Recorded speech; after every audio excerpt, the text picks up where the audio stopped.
रोज नाश्त्याला तेच ते पदार्थ खाऊन जर का कंटाळा आला असेल तर आज बनवूयात हाय प्रोटीन आणि झटपट होणारे ओट्सचे आप्पे.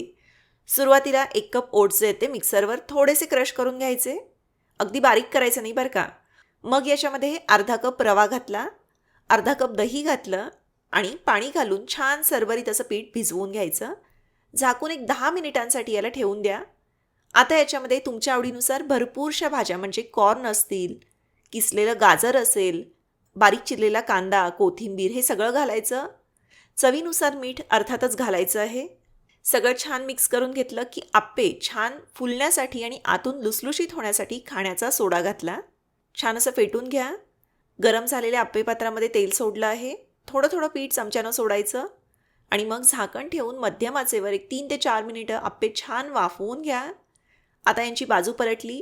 असे छान खरपूस असे आप्पे भाजून घेतले.